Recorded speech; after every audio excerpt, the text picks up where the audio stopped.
Good evening, everyone, and welcome to the Paranormal Portal.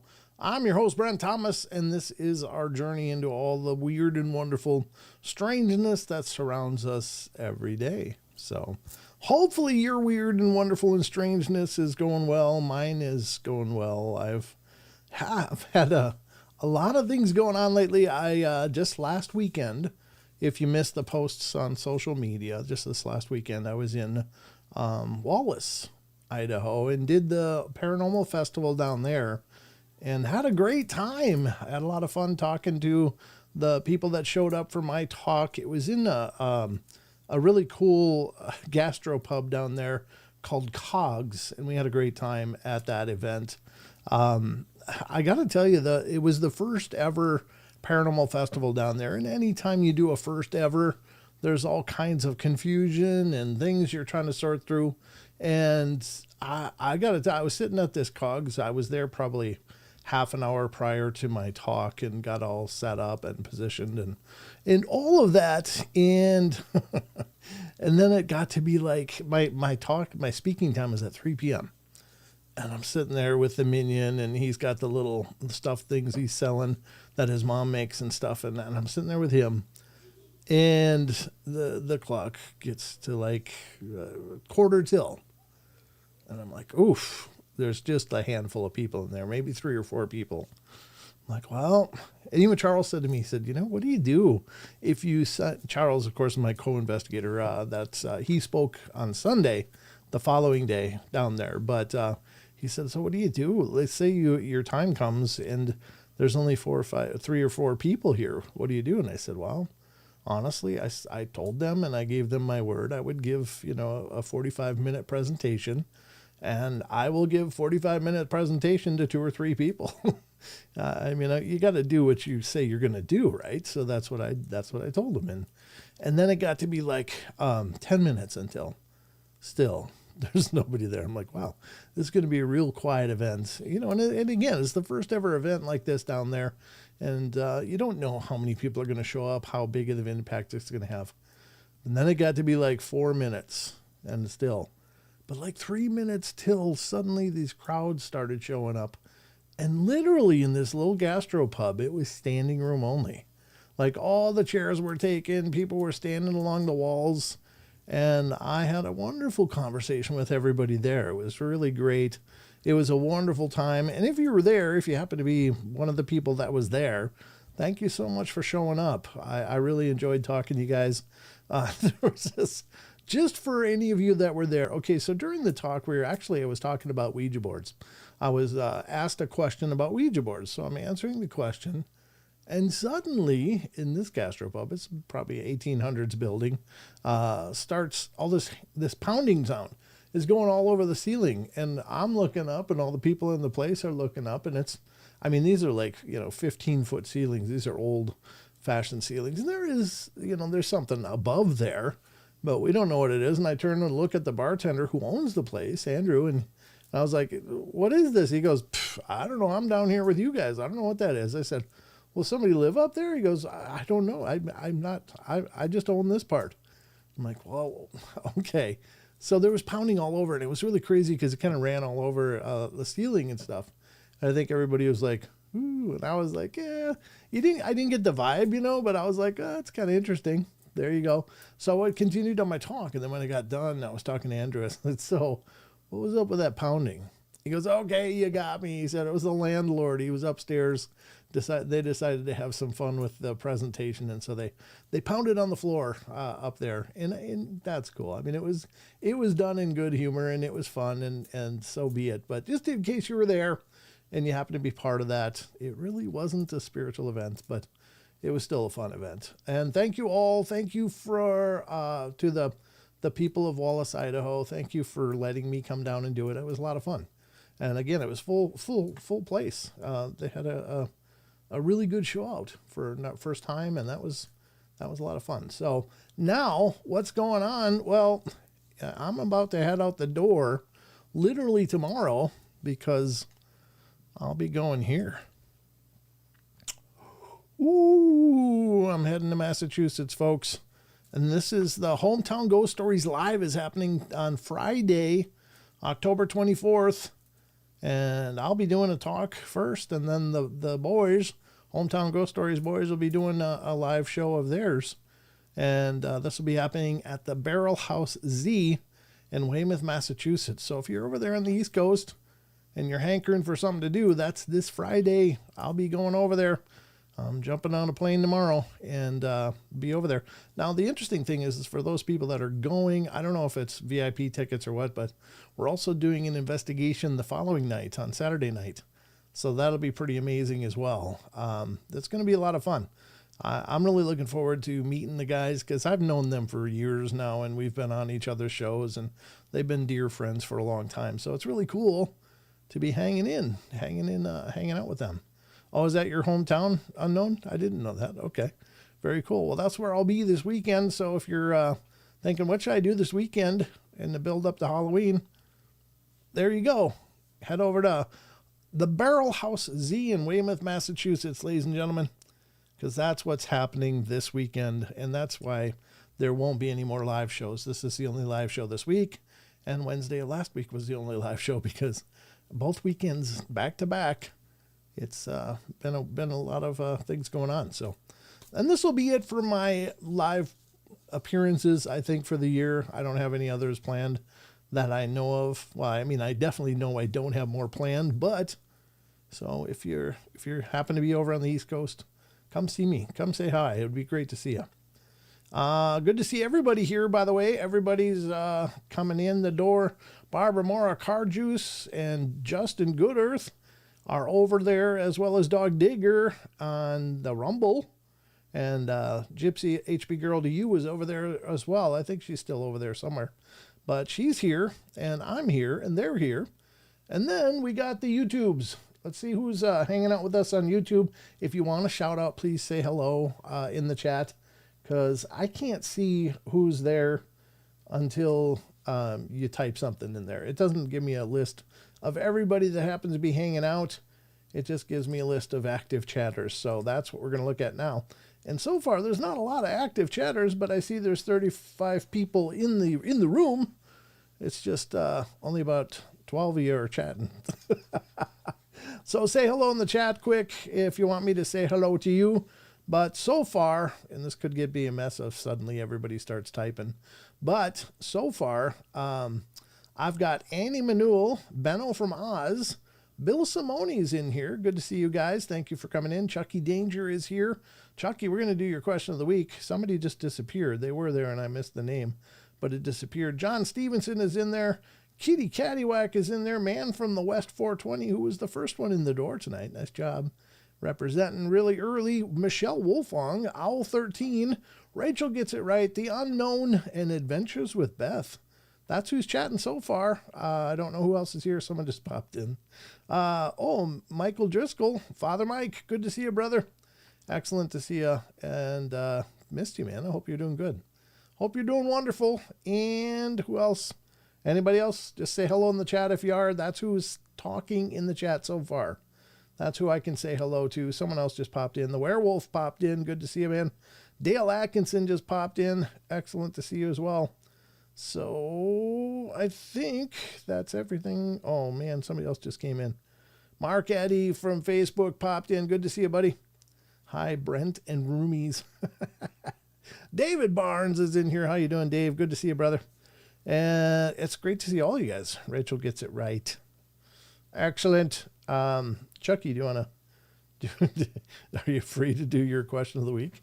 I don't know if Sheldon's going to pop in, but I can send you a link if you want to pop in and do your question of the week. Because we're going to be getting to the question of the week tonight, folks. We are going to do that. And we are going to do the news, obviously, because that's all part of it. And what are we doing? The news, question of the week. We're going to get into more of the article from Thought Catalog we've been burning through.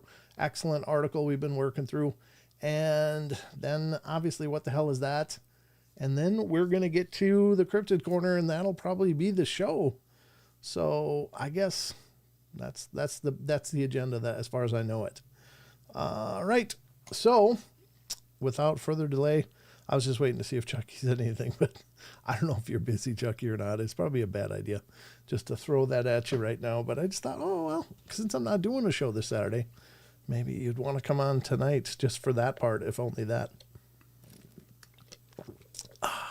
Refreshing spring water from my plastic container. It is supposed to be spring water. It says 100% mountain spring water. And that's the trick of advertising, right? So this says mountain spring water 100%. And but then you probably go in somebody's house, there's a sign that says mountain spring water, and they got the tap on. And it is 100% mountain spring water, but that you didn't know it was the name of their house. or their sewage refinement plant or something. I don't know. I'm just kidding. But, I mean, that's just the kind of tricks they pull in advertising to make everything look so great. And then you find out, oh, it's not so great. It is hard to follow chat on a phone. You're right, Dave. I hear you. I love my tap water. Always has. Benno, you're good with that? Amen, brother. You're getting your fluoride every sip. Actually, one of the things that's kind of cool is, and here's the thing. I'm not one of those health junkies, but I do think we probably don't need to be fluoridating our tap water. I don't know. Many dentists may disagree with me, but there's been many studies to show that fluoride is really hard on our bodies, really, really hard on our bodies. And to what extent, you can do your own research and figure it out. But I happen to live in a community that has never fluoridated tap water. So any water I drink here, it probably has plenty of lead from the old pipes and stuff, but no fluoride.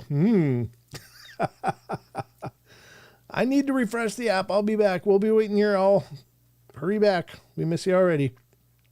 All right. Let's get to the news. I think it's time for the news. I never did see Chucky answer me, so I guess it's okay, Chucky, if it doesn't work. Chucky, maybe you didn't hear me. Maybe he wasn't available. I don't know. Anyway, dumb idea probably. I was just thinking if you wanted to come on and do the question of the week part at least. You could. I could send you a link, but let me know. And if he does let me know and I don't see it, please let me know, guys. Tell him I said hi. Dog Digger said, tell him I said hi. Oh, Unknown says hello from YouTube. Oh, I'm just... Barbara's letting Dog Digger know that Unknown said hi. And here I am just broadcasting it. Your conversations are public stuff around here, folks. Chucky went off on an errand. I guess he did. He has to cook dinner. Okay. Fair enough, brother. Fair enough. All right. So we're going to get to the news and see what's going on in the world. Sorry, if I turn sideways and you see these fluffs of hair, I actually don't know if you guys know this, but I have a braided tail usually, but it's all out and it's all puffy and messy and gross. So that's what you're seeing if I turn sideways and you see like hair sticking out. It's like, yeah, it's just my unbraided hair. So, all right. Anyway, here we go. We're going to get to the news. Not that you wanted to know that about me, but now you know it. And what am I doing? I'm so out of practice now. It's time for the news. I remember that though. All right, ladies and gentlemen, the news. It's time for the news. I am all out, Beth.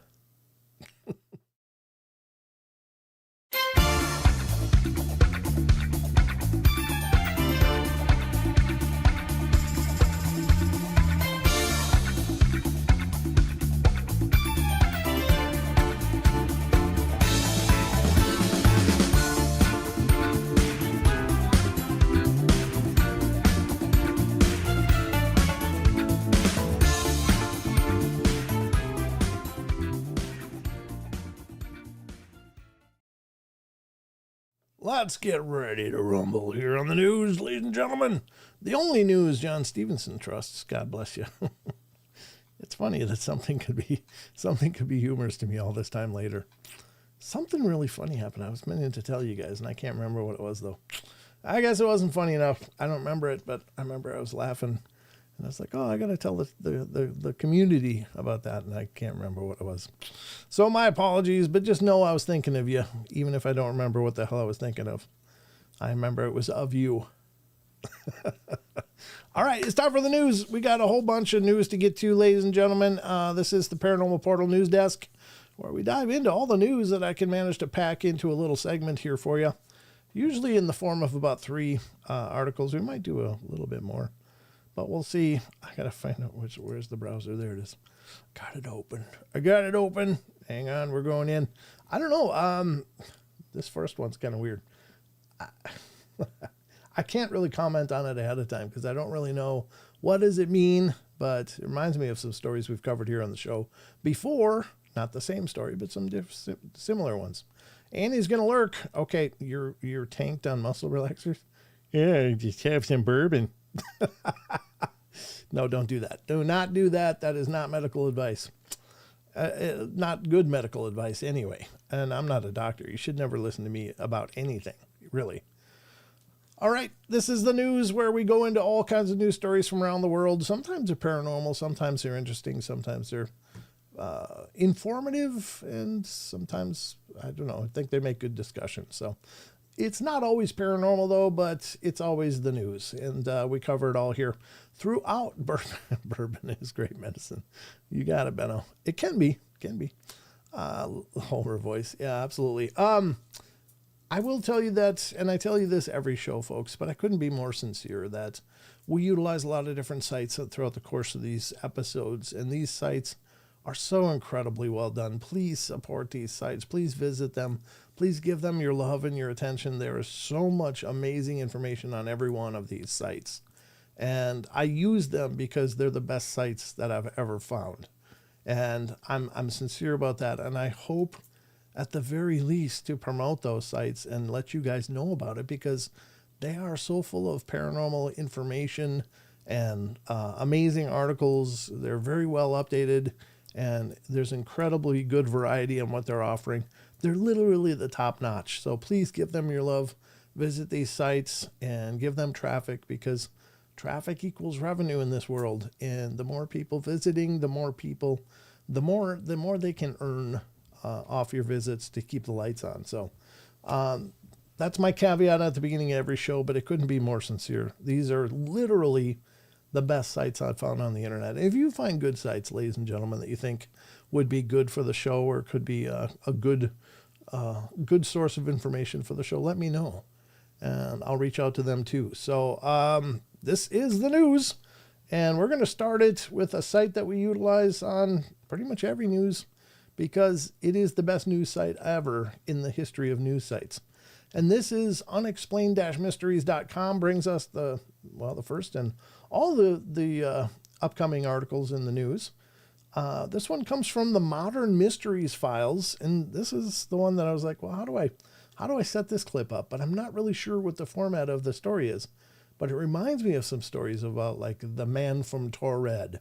If you've heard of some of these people that have appeared on our radar here in our modern world, but they come from a place that, in our understanding, doesn't exist. Is that the case for this? Maybe. From the headline, it sounds like it. But if you're not familiar with the man from Torred, look into it. It's a pretty fascinating subject, where a guy was in Japan and he had a passport from a country called Torred, and it was stamped with countries all over the world where he traveled. And somehow he ended up in our reality, and the Japanese authorities were, where's Torred? They didn't know. He explained it as someplace between France and Spain in that gap there, and there's no country called Torred there. And when they showed him a map, he was beside himself because he couldn't figure out why his country wasn't there. And they put him in a hotel, and under, supervised, being watched and stuff as they looked into his case. Someone came and visited him that night, and he disappeared, and so did the visitor, never to be seen again. So, what the hell is that? I don't know. Could be a good segment for what the hell is that. But that's the man from Torred story. Here is the first article. Viral clip shows woman from non-existent country, Torrenza. Or does it? So I don't know. I saw this and I went, ooh, man from Torred, another version of this? I don't know. Let's see what the article says, though. A clip reportedly showing a woman with a very peculiar passport has been doing the rounds on social media recently. Earlier this month, rumors started to circulate of a woman who had turned up at John F. Kennedy International Airport with a passport from Torrenza, a country that doesn't actually exist before mysteriously disappearing. Boom, there it is. Same story, folks. Ooh, that's a little creepy and weird. A widely shared Facebook post maintained that the passport hadn't otherwise raised any red flags, and the woman had seemed confused about her alleged home country not being recognized. All of her documents, tickets, and personal ID information showed the same country of origin. The story goes that she had told security guards, "Then this isn't my world," before being taken into a secure back room for questioning alongside of all of her luggage and belongings. And according to the tale, by the next morning she had completely disappeared, bags and all. No trace of her was ever found. The story since been circulating widely online, prompting a great deal of debate and speculation. The trouble is, here it is, none of it is actually true. The entire story is completely made up. When the AFP conducted a fact check on the case, they discovered that the clip of the woman in the airport was actually taken from a mid-2000s U.S. reality TV show called Airline. The woman shown was just a regular passenger, and there was no mention of Terenza. AFP, what is AFP? I don't even know. Also found no credible reports from airport or immigration officials confirming that such an incident had ever actually taken place. Just goes to show how easy it is these days for a hoax to spread online. But, I'm sure then that this story must have been based on the man from Torred. And again, is that for sure true? Well, hell, I don't know. I didn't talk to the guy. I didn't look at his documents. But it's been certainly around the web for years and years and years. And so it sounds exactly like that same content or context. And so transposing Torred for, what did they say? Torenza. Yeah, I don't know. It's interesting. Could one of those be true? Yeah, why not? We live in a multiverse. I believe that stuff could very easily be true. I think possibly we find ourselves in other universes all the time. We just don't really know it. But how do I substantiate that? I can't. But I think that reality is fluid, and we may drift all over the place without really knowing it. So that's why it reminded me of the man from Torred, because it sounds like the exact same story, just transposing a woman for a man and Torenza for Torred. And Torred was spelled Taured, Torred. Just for any context, if anybody wants to look that up and look into it for more information. And obviously you're going to find plenty of things online that say, oh, it's absolutely false, blah, blah, blah. Of course, it's the subject matter is not comfortable. And skeptics are absolutely rabid to discount this stuff because they don't want to entertain the possibility of this. Now, could they be right? It could actually be bunk. Sure, all of this could be, to a degree. But I don't think all of it, every bit of it could be, because that would just be beyond mathematical possibility that every claim is just false. But including my own, which I know are true because I lived them, but I didn't live everyone else's stories. But anyway, there you go. That's why it was interesting, because it was exactly the same story, but I think it was just based on that story, and it was Japan, not JFK, as far as the receiving airports where this person turned up. But there you go. I think it was Narita Airport, actually. I might be wrong, but it might have just been another one around Tokyo. I don't know the specifics about that, but anyway, that's the first story. And it's interesting stuff. There are claims like this out there. That's actually, the man from Torred is the only one that I ever heard of a mysterious visitor just showing up and being like, wait, this isn't my world. And that's exactly what happened in this story. So it's kind of cool. I just, doesn't surprise me that somebody had made a copy of it. It was great fodder for an amazing story, but could one of them be true? Sure. Not that one, probably, because obviously that was a farce, but could the first one be true? I think it could be. I can't say that it is, but I think it could be. Kind of like the Green Children of Woolpit. That's another amazing story of some kids that turned up. They were green in color, and they were in Woolpit, England. in the 1700s, 1600s, something like that. And the little boy died, but because he just couldn't survive, and the little girl made it. And over time, her skin turned to our tone and stuff. But apparently, when they got here, the only thing they would eat is like green vegetables. They wouldn't eat anything else. Might account for the green, maybe. Just anyway, interesting stuff. Let's get to the next story because there's always more here. Valiant Thor. Valiant Thor, Mike, was apparently a Venusian. He was working with the Pentagon, allegedly. And he was from outer space. A little bit different, but kind of like, what would you call that? A work exchange. Maybe we sent some humans to Venusia, or Venus, as it were. And they sent us Valiant Thor. But who knows? There's lots of stories about Valiant Thor that are pretty interesting. And again, is it a true story? Well, there's a lot of people that will always maintain it was very true. But of course, there's lots of people that will tell you it's absolutely BS. It was all fabricated for any number of reasons. But yeah, the Valiant Thor stories are very interesting. All right, let's go to the next one, which is from Modern Mysteries, files of unexplained-mysteries.com. And this one is, God, I didn't realize how badly it was all framed. Sorry, I had the last one framed up so bad. I just looked at it now. Mysterious smoldering object falls from the sky over Australia, where they drink Foster's because it's Australian for beer. I know you Australians are like, shut up, we don't like that stuff. I get a kick out of that. That's because it just reminds me of Crocodile Dundee's old commercials. Foster's, it's Australian for beer. And I'm doing a really crappy Australian accent, but that's the best I can do. All right, let's check it out. Wow. I wonder if this is one of the Starlink satellites. Apparently, those things are raining out of the sky pretty regularly. I don't know what's going on with Starlink satellites, but they're not lasting very long in space for some reason. A large burning object was subject of a police investigation in the Australian outback last week.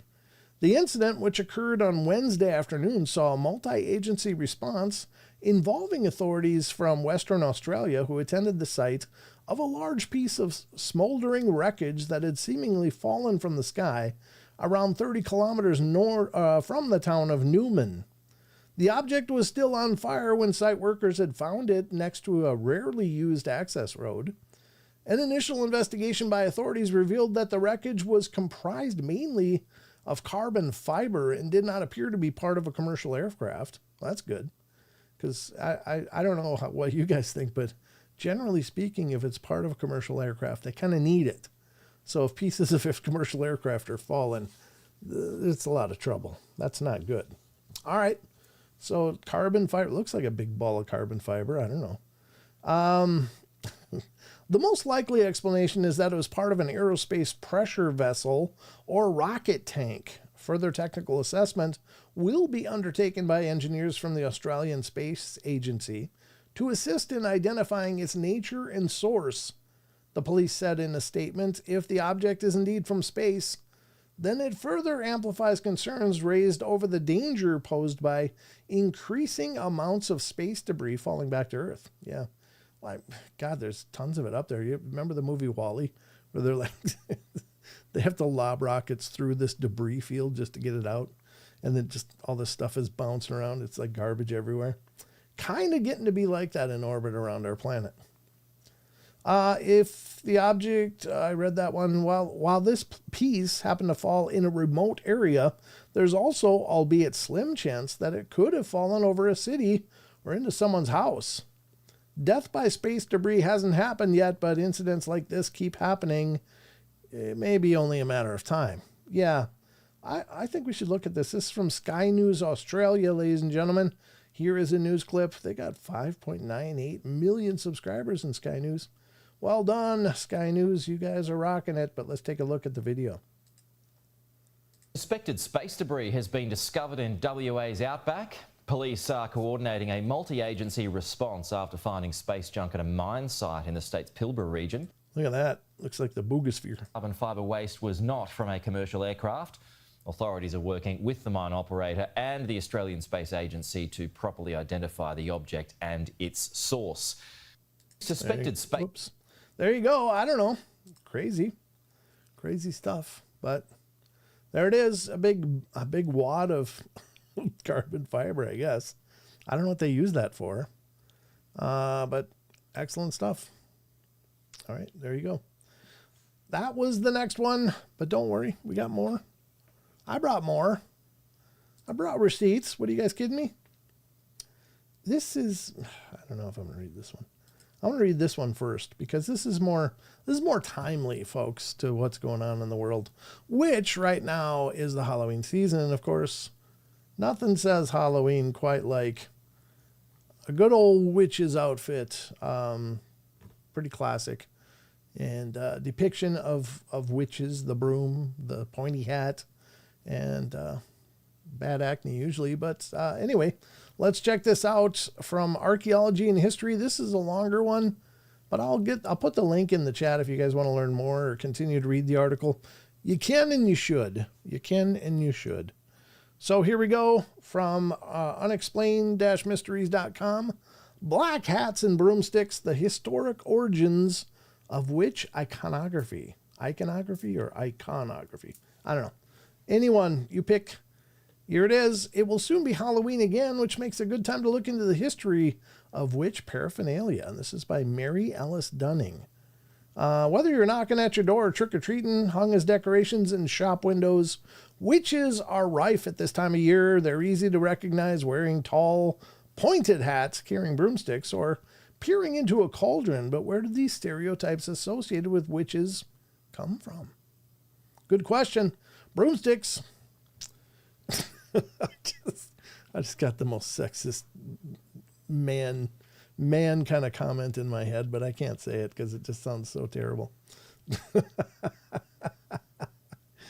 Anyway, much like brooms today, in the 1500s, the broomstick was a household tool used to sweep hearths and floors in rural villages. Broomsticks were also used as a form of signage by alewives, who would place them just outside of their cottages to show that ale was for sale within. Somehow this innocuous object found its way into stories of witchcraft.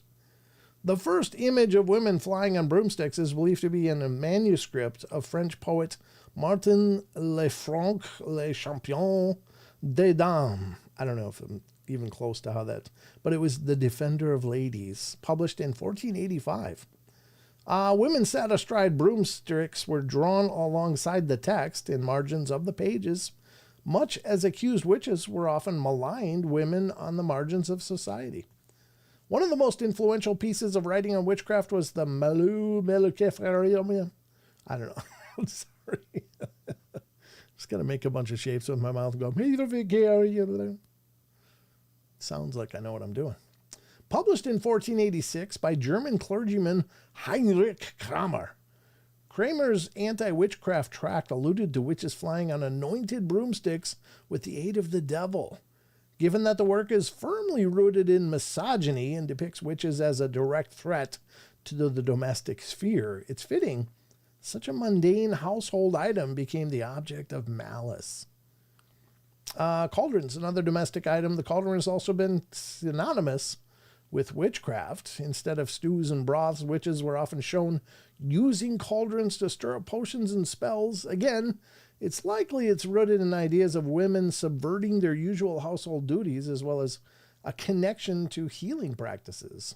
In the 16th and 17th centuries, people relied on lay healers, people who learned their craft through experience and knowledge passed down through the generations.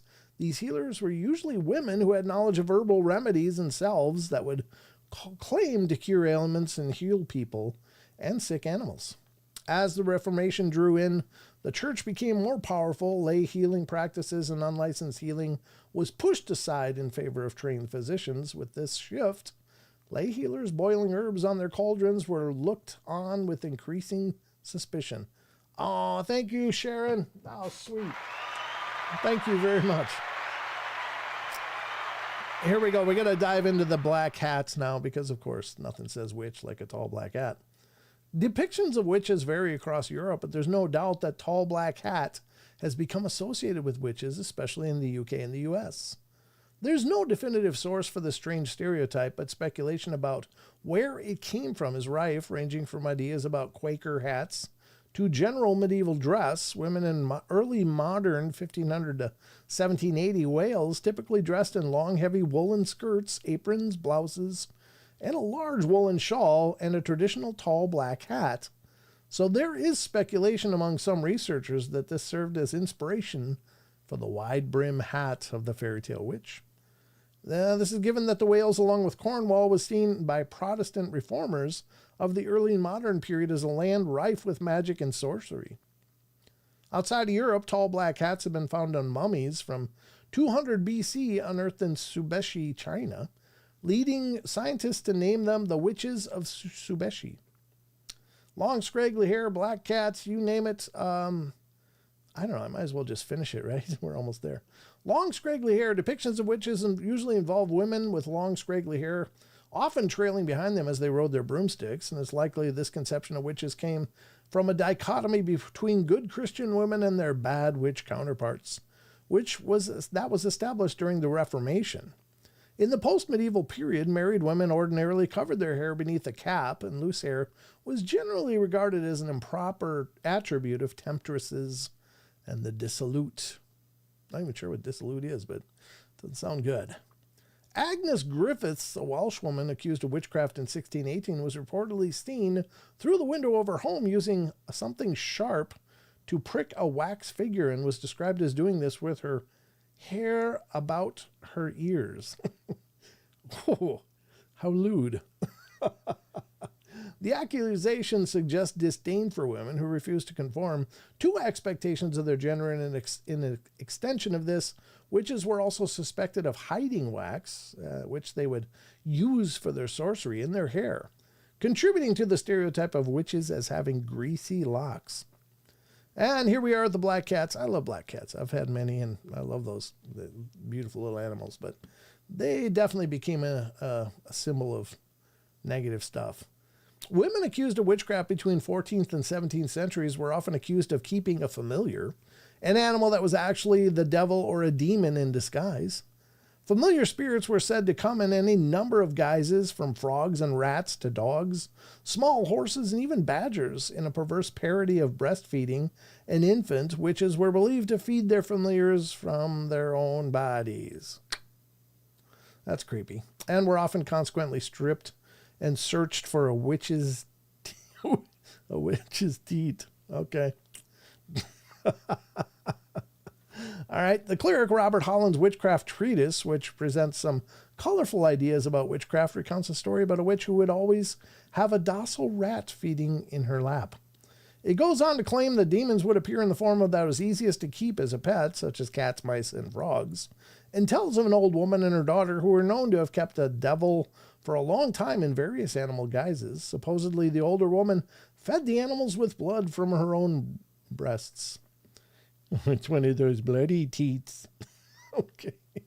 In one particular famous case of witchcraft, that of Elizabeth Clark, of Manning Tree, Clark admitted to keeping several familiar spirits, and most well remembered of these was her cat, Vinegar Tom.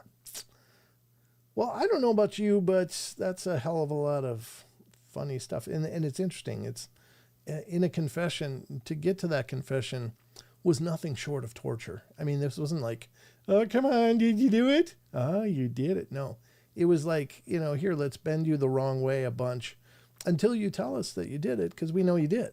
I mean, there wasn't a presumption of innocence at all. It was absolutely horrid and animalistic, the way they questioned people. They put them to the question, and questioners and stuff were just horrid people. Absolutely vile. So that's terrible stuff. Terrible stuff. But that is the news, folks. Hopefully you found that news interesting. I don't know. Keep your teats to yourself, I guess. Don't feed animals with them. Don't even know what that means. It's just teat. T-E-A-T. That just cracks me up. Anyway, there you go. Inquisitors suck. They do, the grieving model. You're right. Absolutely. So that's the news. Hopefully you found some information valuable, learned something, or just had a good time listening. Whatever the case, Hopefully you're entertained. Let's get back to the rest of the show.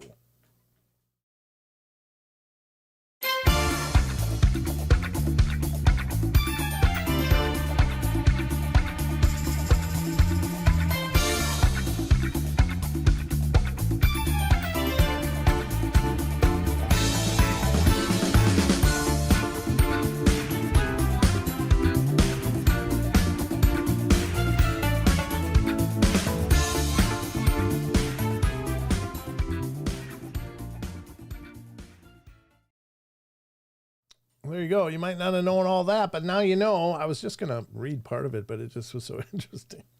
I don't know. It's sad. It's sad, I guess. I mean, they're talking about people that would heal with herbs and how that just became, no, you are evil if you're trying to make your own remedies and stuff. And it's like, my God, how many remedies were lost to time, you know? And how many of those old remedies are really freaking potent? Now, here's the thing. My grandmother was really into home remedies and stuff, just old classic remedies. Anytime I was young and you'd get one of those itchy coughs that just all night long, and she would do this thing, and I'm here to tell you, it freaking worked. It worked every time, and I had no idea. I was a little kid, but I'd be hacking my head off and trying to sleep, but not really able to sleep, but still exhausted. But I'd be hacking. And she would come in the night when I'd stay at her house, and she would take a cold washcloth in cold water, and she would compress it and, wring it out and stuff, and then compress it. It'd be very, very cool. And she would put it on my throat, right on my throat, and then she would wrap a wool sock around there with a pin and keep it in place. And I'm here to tell you that cough would disappear. Now, why? I don't know. But it was an incredible remedy, and I remember stuff like that. That and like cornstarch for diaper rashes. My kids, whenever they get a diaper rash, I went right to the cornstarch. That's what I'd grown up knowing. And there is no better remedy for horrible diaper rash. You can have kids with like sores on their butt from having a bad diaper rash, and you put cornstarch on it. Man, it dries it up, cools it off, and it heals up in no time. It's just amazing. But that kind of information is kind of getting lost. And this is stuff these people knew. And I don't know.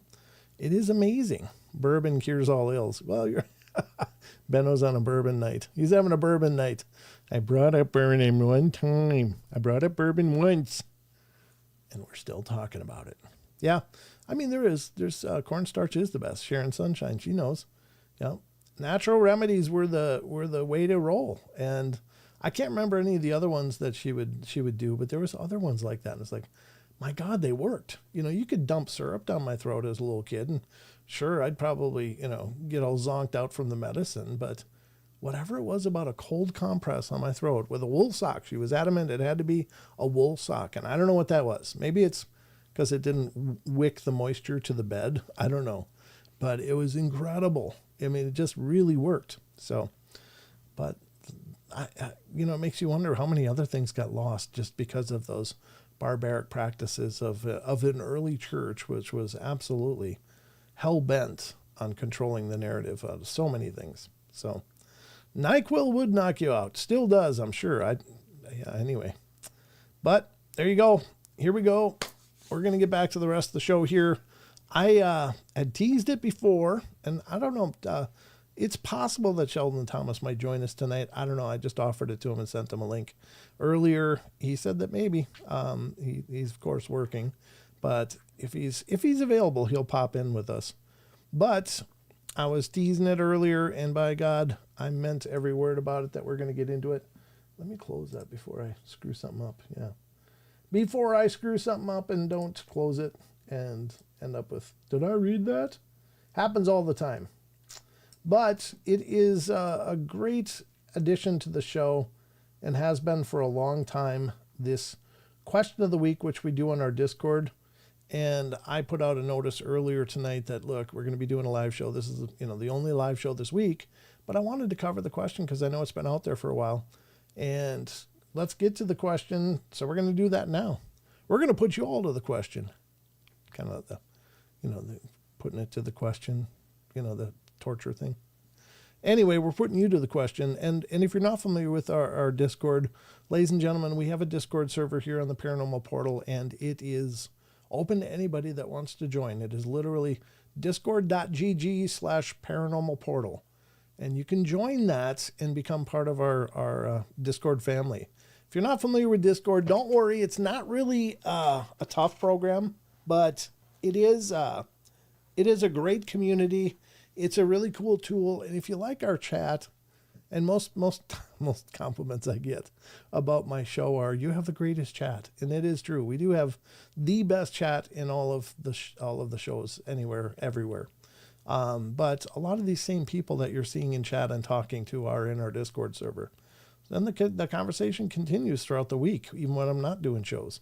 So what we do is Chucky Danger, our wonderful friend and champion of the question of the week, has been asking questions of our Discord community, and they're about the paranormal. Might be about UFOs, might be about ghosts, might be about cryptids or creatures or strange phenomena, whatever.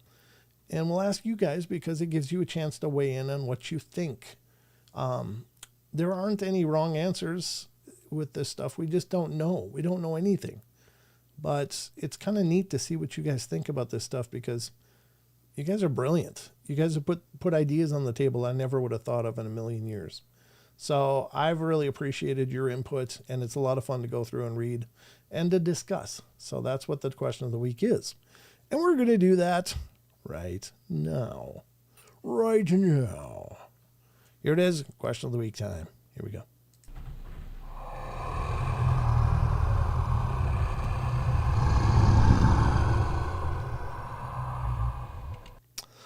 Boom, baby. It's time for the Discord question of the week, ladies and gentlemen. And this is our Discord that's on your screen right now. And this is what it looks like, essentially. Let me pull this down a little bit. You'll see. There it is, Discord question of the week. And we are interested in this part right down here, which is the question of the week. Let's see if anybody new joined. I don't know if anybody new has joined for a while. I don't have time to read. Oh, look at those coins. Those are cool. Char said she got a cool gift today from my partner. I didn't know the Royal Canadian Mint came out with this coin back in 2021. There are ones that are colored in too. The irony is it's a silver coin. Yeah. So you got a werewolf with a silver coin. That's awesome. Very cool. Very cool. That's beautiful, actually. Wow. I got to get off of this so we get full names. All right. So we are interested in the question of the week. I never did finish looking, did I? Yeah, I did. Okay. Nobody new has joined since last time I went through here. But here we go. The question of the week, ladies and gentlemen. Ooh. I even got Sasquatch Chronicles weighing in, Mr. Wes Grimmer, ladies and gentlemen. We'll read that in a second, but let me find out where's the question. Here it is. And this is from the 12th. Chucky posed the question of the week to all of you, and here's the question. In your own opinion, what do you consider the scariest cryptid or entity that could receive the title as this year's Monarch of Halloween? Oh, cool question. Very cool question. All right, first up comes Gasman. Scariest? Scariest? I don't know what I said. I said scariest. Anyway, scariest, that's a loaded question. Honestly, the scariest to me is still a very pissed off Bigfoot. 8 foot tall, 700 to 900 pounds, and a bad attitude. Don't want to be around that. Just listen to the 911 calls on them. Yeah, good point. I don't know what a 9 foot tall pissed off dog man is like, but I've had plenty of time to think about what is a big Sasquatch pissed off looks like, and it's absolutely terror. But maybe fangs and claws make it even scarier. I don't know, but really terrible. But good point. Yeah, so I think Gasman's kind of voting for the Bigfoot. Michelle Wolfong definitely says Dogman. Just one word, Dogman. And it's over. And fair enough. I mean, that sounds absolutely horrifying. Here we go. Plain Endo Gaming from across the pond votes. It's the Black-Eyed Children, hands down. They prey on our instincts to help a kid in distress, only to reveal those jet black eyes. Their legend, according to my Surinamian native South American Amazonian culture, suggests that they're the tormented ghosts of kids who died horribly, and their need to feel human emotion is so desperate and warped that it ends up destroying the very person they encounter. Ooh, that's interesting. I've never heard of that. That's fantastic. See, that's stuff I love about this. You guys are bringing things to the table I never would have learned about. I never heard of that they are the spirits of kids who died horribly. And they so badly want a connection, and then they end up destroying the people that connect with them. Eric the Wandering Purple Hobbit comes in next and says the lizard men or werewolves, depending on how you classify them, BEC are more supernatural than cryptids. BEC? Do you mean BEK, I think? My vote overall is Chicken Man, because he's everywhere. Shh. Everywhere, I tells you. Well, there you go, Eric. You could be right. I didn't know that. I didn't know Chicken Man was around. Jose comes in next, says, I think it has to be the low crawlers, the rakes. Besides their creepy pale appearance and bizarre walking style, their aggressive attitude doesn't help either. Yeah, they are creepy as hell. I don't know what it is about those damn things, but it just freaks me out. It's just, I don't know. It just gives me a bad twisted feeling in my stomach when I think of those rakes. And rake is a new word. I understand somebody listens going, oh, rake's just a creepypasta. You're right. It's a new term, but I think it's redescribing a very old phenomena that used to be called ghouls, Ghouls. But that's my take on it. All right, here we go. Ruthie comes in and says Mothman. I've experienced the reptilian soldiers, Bigfoot, Dogman, but would hate to experience Mothman. Oh, yes, and I've seen the owl women. They are deadly. What does that say? Lychee or Lychee? In native tongue, skinwalkers, ugh, scary, very scary, but those aren't cryptids. Okay, thank you, Ruthie. She says Mothman. Now, some people would say Mothman is more extraterrestrial. I don't know, but just curious. Now, jinn, they're another story altogether. Ancient ones that despise humanity, but not exclusively. Not all jinn are evil towards people. There are some malevolent, and there are some that are allegedly benevolent. But generally speaking, jinn aren't real fond of people, but not all of them go out of their way to cause harm. So Annie Manul comes in next, said, I'd have to go with entity and a human one at that for inducing fear. I'd have to go with entity and a human one at that for inducing fear. A psychopath with psychic powers like Ted Bundy.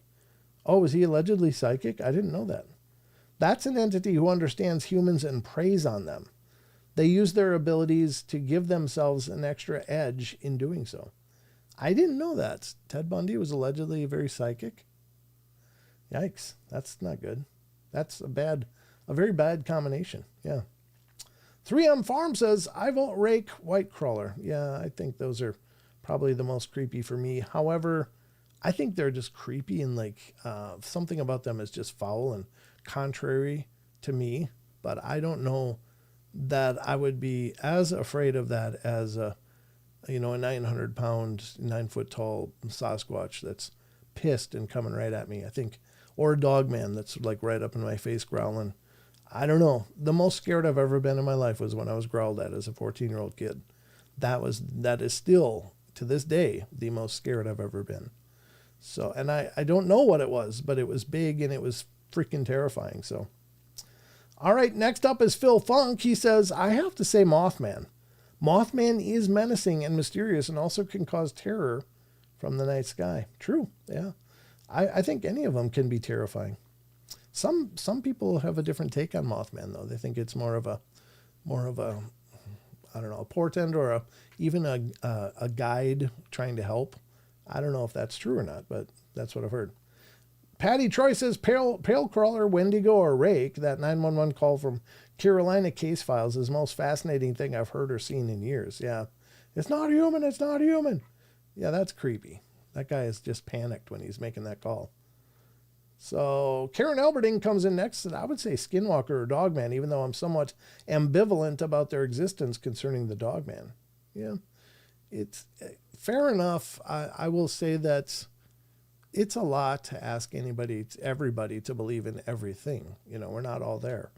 But is it possible they're out there? Sure, absolutely. But it doesn't mean that I have a concept of them. Like Wendigos. The problem with Wendigo or the Yinadlushi is I think the correct native name for them. But they're, depending on the source, they're described several different ways. Some describe them as a possessing spirit, like a demonic kind of presence and possession. Others describe them as something like a Bigfoot, a huge cryptid-like creature. And still others describe them as like this emaciated skeletal deer that's kind of rotting and bipedal. And so there's lots of variables about what that is. But if it's just a haunting spirit or possessing spirit, and I don't mean just to like minimize it, I'm just saying yeah, I think you can defend against spiritual things a lot easier than you can physical things, I think. But I don't know. That's just my take. Jem Gwyn comes in next and says, the scariest cryptid? My answer is yes. Okay, just all of them. Honestly, I'd say the black-eyed children are the scariest, whether it's the ghost or malevolent child or some other creature impersonating a child, it's a hard pass. Just thinking about them to type this is giving me the shivers. Yeah, I understand. Last Light comes in and says, I'm with Karen Alberting on this one. Dogman? I don't know. But if I came across some sort of misshapen manimal witch doctor in the middle of the night, I'd have a code brown. Skinwalker gets my vote. Yeah, that's definitely creepy, and that's where I'm telling everybody we're doing it tonight. Sparky says Wendigo, in my opinion. Fair enough. Pineapple Tango comes in and says, is it still scariest cryptid? If so, mine would be Skinwalker or Wendigo. Anything that used to be a human, that's scary. Dogmen are scary, but I don't think those have any human quality left in them, and they're just super animalistic, but that's just me. Yeah, it's weird. Do you look at it more like a werewolf phenomena where it's kind of a person but kind of not? Or do you look at it like it's just something that's lost any kind of, like if they are potentially the cynocephaly, which is this ancient warrior that's depicted in many ancient sources of these dog-headed warriors. And they were apparently incredibly ferocious, and any army that faced them was just terrorized. They lost the battle before they even engaged because these things were so ferocious, so incredibly powerful and amazing warriors that nobody wanted to oppose them. But it suggests that they were a tribe of sorts. And if you look at Saint Christopher, he's depicted as the dog-headed saint. Does that mean he was cynocephaly? Maybe. And so that would allege then that they're maybe a little more primal, but they're still human-like. But I don't know. Maybe there's something else. Maybe they're much more feral than that. And maybe these aren't cynocephaly. Maybe they are something completely evil and horrible. I don't know. Just some thoughts. Sasquatch Chronicles. Here we go. Sasquatch Chronicles. Man Bear Pig is a demon from hell, according to former Vice President Al Gore. It's a humanoid chimera whose face is that of a pig on one side and that of a bear on the other. His body is partly covered in hair and has some human features on his torso. He has a human-like legs and pig-like feet. The left side of his face is usually covered in blood, but appears to have human-like flesh beneath it. Though often appearing feral, he is sentient and intelligent. This monster was terrifying a town in Colorado. Hey, guys. Man Bear Pig. Got it. Right from Wes himself. So, this is the man that does Sasquatch Chronicles. So he probably has some insight on this. All right, there you go. Rachel 101 says, I'll say Goat Man, but the version I have heard about is the one that can mimic humans, join your campground, blend in, and there were 8 of us. Now there's 9 of us. Yeah, that's creepy. That is creepy. Goat Man equals Satyr, says ZX81V2. Yeah, the old Satyr, sure. The Unknown says, I believe the Wendigo is the scariest cryptid out there, to me anyway. It's said to once be human, but ate human flesh because of starvation. And this creature has become the undead that can never satisfy its hunger. Liver. With a nice Chianti. No, that's horrible. Barbara Mora says, ghouls, also known as rakes, are pale walkers. Yeah, I think those are creepy. Honestly, I think any of them are absolutely terrifying, but something about that damn rake just hits me wrong. Like, I don't know what it is, but I just don't even want to understand more. It just feels contrary. I don't know what else to say. But that's good stuff. And that is the question of the week, ladies and gentlemen. And thank you to everybody who took the time to weigh in on this and cast your vote. I do appreciate that. That's pretty awesome. And great responses. I appreciate you guys' time. Special thank you to Chucky Danger. The D-hole is obviously the scariest cryptid. It is. The D-hole is very, very terrifying to me. Is Brent being extra scary tonight? Shane, I'm scary every night. What do you mean tonight? What do you mean? Jeez. No, not really. I don't think I'm being extra scary. We're just talking about creepy, scary stuff, Shane. So that is the Paranormal Portal. All right, but thank you to everybody who took the time to weigh in on this, especially Man Bear Pig, author himself, Mr. Wes Germer. Thank you. Man Bear Pig. Yeah, why not? There you go, Shane. What's your vote? What's the scariest cryptid out there, Shane? Let us know in the chat. And why aren't you on my Discord, Shane? It's a little bit of a offense there. The best portal around. You got it, Shane. Thank you, brother. All right, that has been the question of the week, but we'll be awaiting Mr. Shane Grove, who is, of course, from the Shadows podcast and a good friend. He's weighing in on the chat. Anyone else that didn't get a chance to get over the Discord, let us know in the chat. What do you think the scariest cryptid is? Justin Goodearth says Hillary. There you go. I don't know if he was responding to that for sure, but that was just funny. I read it at just that time, and that was hilarious. So, all right, this has been the question of the week. Let's get to the rest of the show.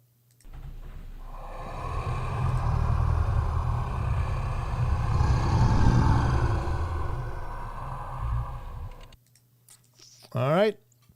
There you go. There it is, ladies and gentlemen. How are we doing for time? It's already 7 minutes after 8. Jesus. The time is just going so fast.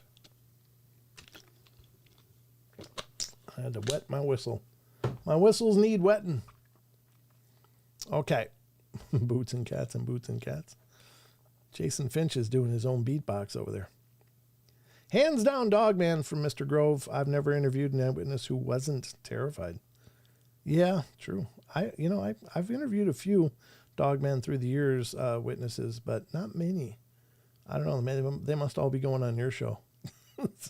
They're going on your show and skipping the portal for some reason. No offense, of course. None taken. No, that's cool. You've been finding so many. That it is fascinating. I think the Dogman topic is incredibly fascinating. It's just the stories aren't as prolific as the Bigfoot, and maybe it's because a lot of people confuse Dogman experiences for Bigfoot sightings. I don't know, or vice versa. According to some people out there, like Vic Cundiff, he thinks that it's probably vice versa, that there's more Dogmen out there than Bigfoot. I don't know if that's true, but that's his claim anyway. I don't know where he merits that. I don't understand, but that's what he said when he was on my show, as a matter of fact. So, oh no. Thanks. Happened on October 13th. Big mess. Could have lost my entire family. Oh my God. What happened? Well, I hope everybody's okay. I gotta look above.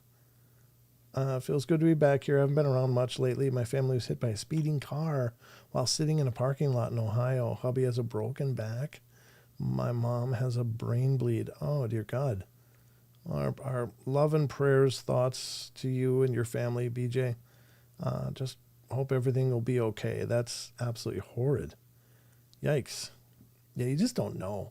You just don't know, ladies and gentlemen. Cherish every moment that you have, because you just don't know. I mean, you could just blink and your whole world is upside down. So take every moment as a blessing. But I hope everybody's okay. I don't know what that's like, and thank God I don't, but my heart goes out to you. All right. It's time for the article we've been reading. This is it. 20 people who work the night shift reveal their experiences with the paranormal. And this article is by January Nelson, and it's from Thought Catalog, and a really cool article so far. We'll read a few of these, and then we'll get to the what the hell is that, and then on to the cryptid corner, because we're burning through the night. Absolutely. It's going fast. But this has been a good article so far. We're on number 8 right now, and several of these are very short, so they're going to go quick. But let's see what they say. Here we go. It's time for the Thought Catalog Visit of the Night, ladies and gentlemen. Again, from January Nelson's article. This January Nelson's a pretty incredible author, and this is an article that she wrote in 2020. It looks like September of 2020. And it's 20 people who work the night shift reveal their experience with the paranormal. So here we go. We're on number 8. I work the night shift in a hotel, and it's a pretty old building, so lots of weird stuff happens. What stands out in particular is that there is a very creepy statue, which one night was just gone. Well, I asked the morning receptionist why they had removed it, and she seemed confused. We checked it again, and it was there. I swear it was gone during the night. I wonder what the statue is of. Is it like Night at the Museum where you got heads and crap wandering around? I don't know. Maybe. That's creepy, though. What if that's possible? That a statue could come to life. Now, there's been claims of that forever. That, the statues come to life and they have parties when everybody's gone. And who knows? It's like Toy Story for adults, I guess. But what if there was some merit for that somehow? And I don't pretend to understand at all how that could be, but it's weird stuff. All right. Strange. But number 9 is the next one. A patient in one of our hospital rooms kept talking about spirits and demons. Well, she was discharged a week later, and the next guy who was admitted to that bed told me he sees spirits, and a big black lab was lying next to the bed. Well, my black lab died a couple of years ago. And then he said he's very in touch with the spirit world and laughed. I see dead people. Fair enough. I guess that's the dead people room. I don't know. That would be weird. If you're not used to seeing stuff like that, that could be horrendously hard to process. And maybe that was the case for the first person, but I do think that there are sometimes focal points for energies in a given building, especially hospitals, because they are so supercharged with psychic impressions, good, bad, agony, pain, love, joy, happiness. The whole spectrum is just impressed upon hospitals. So if there's one place that could be a superstorm for the paranormal, it's got to be hospitals. That and prisons and psych wards. Those seem to be pretty huge contenders for the strange crap. But yeah, pretty wild. Let's go to number 10. See, they go quick. Some of these are so fast. Number 10, repossessing cars, and it's about 2:30 a.m. Me and a buddy in the same car, corner of Route 70 and 571 in Lakewood, New Jersey. A 97 to 98 Honda CRV pulls up in the left lane. She had no face. Like, no face from that bad 90s Dick Tracy movie.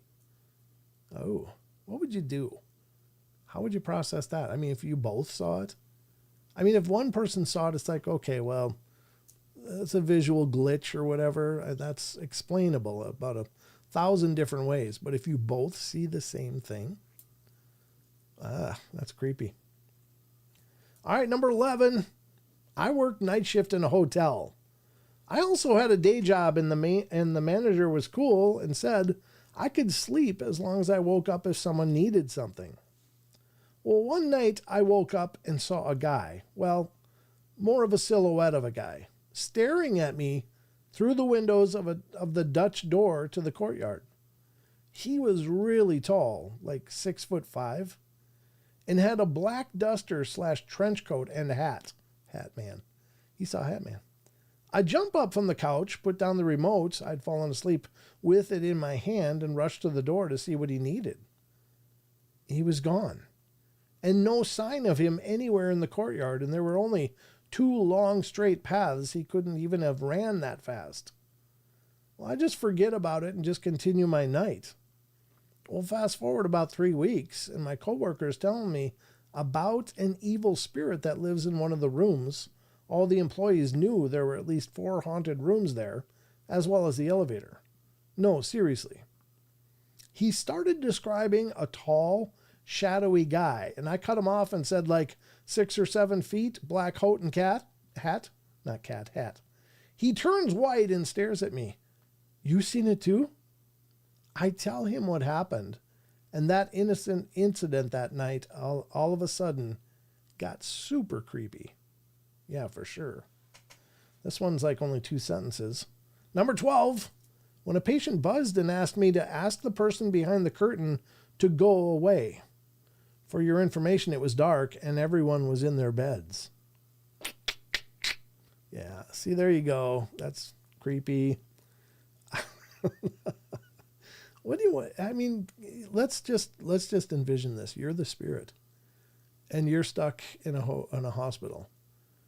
I mean, do you just stand behind curtains and just see how long a person can put up with it? Do you do things like that? Do you just hold my beer moments and, have a contest with the other ghosts? It just makes you wonder, what the hell are they thinking? If they are intelligent, they got to be trying to get a rise out of people, right? I mean, that's not something that, oh, really? I didn't know standing behind this curtain would freak you out. Oops. Of course they know they're freaking you out, but why? Is it because they're trying to generate the fear that they feed on? I don't know. That's creepy, weird. Number 13, I was on CQ, change of quarters, while stationed in Germany. At about 2 a.m., a dachshund came in the building, summer, so the doors were open. I followed him down the hall to get him out, and he just vanished when I was about 6 feet away. It was unbelievably real. He was a ghost wiener. I don't know. That's wild. I mean, sure, why not? Animal spirits. It might have been just residual, but who knows? Number 14, I used to work at IHOP, a cook before my time got shot and died during a robbery. And I would always hear someone in the kitchen, such as the spatulas clanking, but nobody would be in the kitchen. Once I saw a black figure in the back, figured out it was the cook. And when I went outside to the front of the restaurant, the cook was sitting outside smoking. There was no current orders either. Other coworkers experienced some stories. One of them said she felt pushed, but I can't speak on what I didn't see. Number 15, I work the front gate at a military installation. The night shift is super dull and quiet where I'm at. For a while, I noticed this dark green old Ford Bronco that would roll up. And when I would stand out the gate shack, the car would do a 180 and just leave. Well, that's all kinds of creepy. Well, this happened about 2 to 3 times until I finally caught the license plate before it turned. I ran the numbers to my supervisor, and he asked me if I was sure, and I said, I'm 100% certain. He tells me it couldn't be because the numbers led to a vehicle crash report that involved the exact same vehicle and plate number, to which the driver had died and the vehicle was totaled. Well, that crap just made me want to switch to days. That's kind of cool though. Wonder why. I mean, what is the higher meaning, right? So you're in a car accident. You and your car are now haunting the world. Why would you do that? I don't know. What are you trying to convey? What is the purpose? Maybe it's some of this is just to open people's eyes. Like, there's lots of weird stuff going on here. I mean, I always try to look for meaning. Like, what could this be telling the person, the experiencers, or whatever? And sometimes maybe it's just, you don't know everything. You got a lot to learn. You people don't have it all figured out. And this is why, because I'm a ghost car and I don't actually exist. I don't know. Very strange. If that even makes sense, I don't even know, but that's kind of things that I think about. Number 16, I worked at a 7-Eleven. One night I kept hearing what sounded like a little girl crying, but the store was completely empty. Whenever I'd go to the area where I thought it was coming from, I'd hear it from somewhere else. I hope somebody was just messing with me, but I'm not sure. Yeah, that's horrible. just the idea that there's, the possibility of tormented kid spirits. And I'm not a big believer in kid spirits, honestly, folks. I think that generally speaking, if there's good and justice in the universe, when those innocents fall, when they die, they get brought home. They're just not left to wander. So I think generally speaking, and I'm not saying it's impossible, but I think generally speaking, a lot of kid spirits are not kid spirits at all, but it's meant to make us put our guard down, to be open. Oh, it's a little kid spirit. Of course I want to help you. I want to make, you're okay. You can be here with me. It's the old natural, the natural propensity for us to protect little things, little innocents. And so to appear like a little child would make people want to help, to open themselves up. And I think that that's where the problem starts. But anyway, that's creepy stuff. Number 17, I'm just going to read through the rest of them because there's not much left. Night watch at the barracks at Fort Gordon. That's a night shift, right? Anyway, so many things happened in 3 different rooms that I could write a book. It completely changed my belief in paranormal activity. Well, this one took place in the middle of the night, so it's the one I will tell. I'm sitting by the stairwell on the 2nd floor, and I hear someone shouting in a room down a hallway. I'm on duty, so I run to the room and swing open the door, expecting to see some fighting. And there are several people in this room pointing up to the ceiling next to a wall and telling me they're doing it again.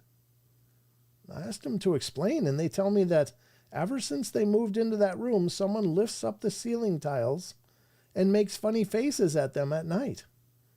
Well, the latrine is on the other side of the wall, so I go over and see if anyone's in there, and there isn't. So I climb onto the desk in the room to lift up the ceiling tiles to see if they're still up there.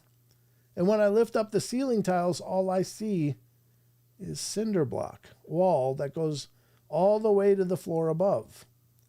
There's only about an inch between the back of the ceiling tile and the wall. No way a face was there. 2 of the soldiers freaked out and ran out of the room and slept in the hallway. And this was only the first of many incidents. Oh, that's creepy. That's someone definitely messing with those guys. Wow. Maybe it just gets boring being a spirit. Maybe that's just how you entertain yourself. Like, watch this. I don't know. Maybe you get bored. Maybe you got to do that. 18's a little longer, so let's read 18, then 19 and 20. 18, I don't inherently believe in ghosts, but if I had a paranormal story, it will be this one. I work in one of the major ERs in my city as an HCA. I don't know what that means, but anyway, HCA. One of the many tasks is post-mortem care on patients who die in our care. Well, one night at around 0200, I was called to the room of an older patient who was palliative and passed, and the family had finished their goodbyes. So I went in to start providing care, and this usually means removing any tubes, wires, and monitors from the patient, giving them a bed bath, removing any valuables from the body to give to the family, putting them in a gown and a shroud. I like to talk to my patients, even if they have passed, as it puts me at ease and shows respect to them. I explain my actions and talk them through what I'm doing because even though they've passed, they were still my patient. While I was proceeding with the bed bath of the patient, out of nowhere, I felt like I was being watched, and then I felt a hand on my shoulder and a man's voice tell me, "Thank you." The hand remained for a moment while I stood there, frozen, and then all the feelings stopped and the room felt empty. There were no other nurses or staff in the area at the time. It was just me. And I like to believe that the patient I was providing care for was thanking me for my explanations and me continuing to talk to them through their care. Yeah, that's beautiful. I think that's wonderful. That's really cool. Number 19, I used to work at a 24-hour Subway. I know, great start to the paranormal experience, huh? Well, one day I was doing the dishes and my coworker was cleaning out the toaster oven and bread oven. And out of nowhere, around 3:30 a.m., I heard our door chime go off. Well, out of habit, I say, "Welcome to Subway." As I turn the corner and nobody's there.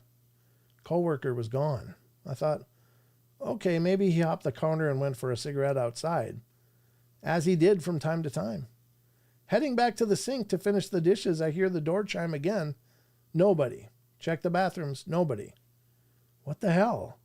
Well, I just ignored the dishes and stand at the front counter, eyeing the doors. A couple minutes later, my coworker comes through the back door where we get our deliveries. Where'd you go? I asked him, turning towards the back door area. To take out the trash, he replies. Door chime. He does the same thing as me. Welcome to Subway. Turns the corner to see nobody there. But this time the door was wide open. Our doors are weighted to where they'll close on their own if you let go of them. The door stayed open for a couple of minutes as we stared. And then it suddenly slammed. Ooh. It was not a windy night, and our doors don't even stay open like that on the windiest of days. Have no idea what caused this or why it even happened on that particular night, but after I got a different job, I was told it never happened again. It was you. Told my boss about the incident, and we all looked at the cameras, and nobody could explain it. That's creepy. Last one on this thread, and we'll just close it. I don't have a story, but here's the one my wife likes to tell. She's a nurse, and for a couple of years, she was working night shift in the palliative care unit, which is the comfort care end of life unit, and patients that in that unit are expected to die or to be sent home to a care home to die. Anyway, these rooms also had a radio, and according to her, it happened a few times that the radio suddenly turned on, and within an hour or so, a patient would pass. One rather busy night, the radio turned on, and my wife went into the room, stared into the darkness, and said, "Cut that out. I don't have time for this crap." And the radio suddenly snapped off. No patient died for the rest of her shift, but one passed away shortly after she clocked out. It's like, oh, we're not going to do it for her. That's pretty cool. Yeah, it's wonderful. January Nelson's articles have always been incredibly entertaining. And this is, again, thoughtcatalog.com, ladies and gentlemen. Just a great site. There's so much information on this site. So even if it's not the paranormal, whatever you're interested in, you can find incredible, interesting stuff. There's horoscopes, letters I never sent, TV and movies, mental health, spooky, let go, detached, the pivot year, and shop catalog. So lots of stuff going on there. Go check out thoughtcatalog.com. Just great, great information. What's a time glitch? What's going on, Benno? One step beyond is the great old show. I don't know what one step beyond is. Very cool. Trying to troll at closing time, eh? What do you mean? What am I missing here in the chat? What are you guys talking about, huh? Hi, Spirit Stalker. Good to see you. Thanks for coming in. I'm just looking at names that I might not have seen. North Alabama Cryptid, Mr. and Mrs. NAC. Great to see you guys. Thanks for coming in. Aquarian Sunshine. Great to see you. Thank you. Great to see all you guys. Thank you for coming in. Of course, those of you that have already been here and those of you who continue to come in the door, thank you so much. Dachshund, Stanza, British Racing, green, 2 golden stripes and mags. It was a Beats. Very cool. All right. The Subway store. The Subway store. Subway stores. I don't even know. Gotta love a Subway every once in a while. I like their bread, but sometimes it feels like I'm chewing on like foam rubber. It's like, how can it be so moist and chewy? It's all those fine chemicals. You said Subway, and we went LOL. Oh, I did? Just from that story, right? Okay, whatever. I don't know. Nothing is scarier than being out of toilet paper when you got the runs. Yeah, that's true. That would be a true Halloween story. I felt the cramping in my lower stomach. I knew time was running short. I ran with all abandon to the local water closet.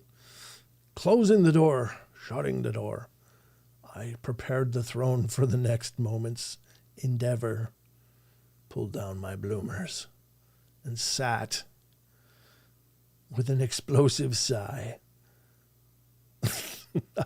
With an explosive sigh, the pressure weaned. I felt relief wash over me and splashing with great abandon into the bowl below.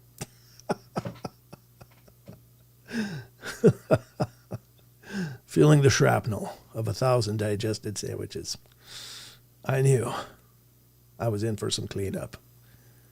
I looked to my left, looked to my right, and only an empty dispenser was there to greet me.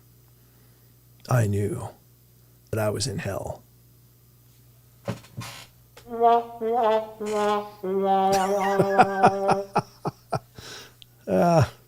What did you do to me?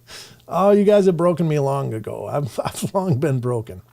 But that was my impromptu Halloween story for you guys. Mr. Dave Scott, good to see you, brother. B. Arthur is golden to the left and golden to the right. And Betty White is here all night.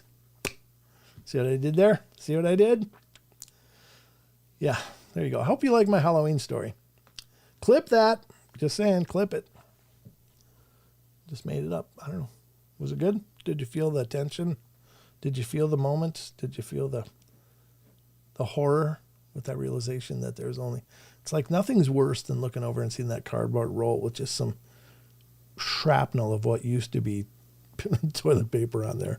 It's like, no. Thank you. North Alabama Cryptid, Mr. and Mrs. NAC. You can email me that and I'll read it on Halloween. I don't know, it's Halloween. What is Halloween? Friday night. Should be able to do a show on Halloween night. It might be a little later. Might be doing a later show on Halloween night, but if you guys want to send me ghost stories, experiences or things you want me to read, rather not be fictional, rather be legitimate, but they don't call it the golden roll for nothing. There it is, Ghost 8541. How you doing? Good to see you. Thank you guys for coming in. All right, let's get to the next part of the show, because it is time, ladies and gentlemen, for the next leg of our journey, if you will. And that is... The hell is that? Indeed. Indeed, that's where we're going now, folks. We're going to look at potential video evidence and see what you guys think. I like to share my work with my friends. Absolutely. That's very sweet of you. But please, yeah, email me. Email me that paranormalportalradio@gmail.com. I'd be happy to read your guys' stories on a special Halloween edition of the portal and potentially use them on the next listener email segment of the podcast. I just released one a couple weeks ago, the listener emails. Those are fun. I like it when you guys send me emails. If you don't want to be a guest on the show, it's like, I don't feel like being interviewed or trying to explain this, but I can write it out. Some people are more typers than they're talkers. But, you know, by all means, if you have a scary story, I don't have any fart jokes. Sorry, man, from the West 420. It's nothing, it's all highbrow around here, brother. We don't go to fart jokes. But I'm happy to read your stories. If you don't want to be a guest, but you want to share your experiences, please do. Well, I'll be, if it's Friday night, if Halloween is Friday night, I would be happy to read your stories. Let me pull up my calendar here. It's a Friday night. 31st is on a Friday, folks. So I'd be happy to read your stories. If you want to submit them for the Halloween episode, just make the subject Halloween episode on your email. If you do that, Halloween episode, it can be one story. It can be 5 stories. I don't care. Whatever you want to include. I'd be happy to narrate your experiences. So just saying. All right. We're going to get to what the hell is that? This is a segment. It's been a lot of fun. I really enjoyed doing this because, because I like reviewing evidence with you guys. I think that's pretty powerful stuff. And I got a few of them. A couple of them I got open already, but there's a couple, 1 or 2 more that I got to get off Instagram. So it's going to take a little more time. However, should be good. Let me just check this quick. There we go. But yeah, this is the last live stream until after the weekend, until next Wednesday's show. I got to make this a little smaller to make it fit. Here's the first one, folks. This is coming from Michael Alonzo. It looks like a Facebook account.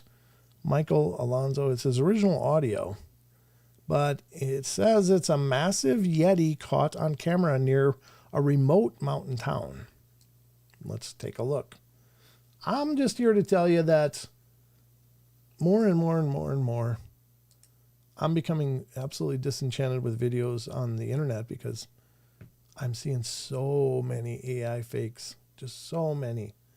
And it just takes the wind out of my sails. It's like, well, everything is freaking AI anymore. And it's okay to utilize AI to tell a story, to bring people into an experience that you're trying to explain if you don't have the original video. And most of us don't, especially of this stuff. But the claims are that these AI videos are the real thing. And that's what I take absolute umbrage with. Is the thing I'm seeing all the time now is like huge cats that are adopting like domestic cats and becoming friends. That's been the newest trend. I've seen about 15 or 20 news stories pop up of lions befriending, kitties. And, it's just like, my God. Or adopting kitties like, this lioness lost her cubs, but she treats this domestic cat like her cub. And it's like, yeah, no, I just don't buy it. There can't be that much of that garbage out there. There just can't be. Because I never seen it before until now AI, and I'm seeing it everywhere.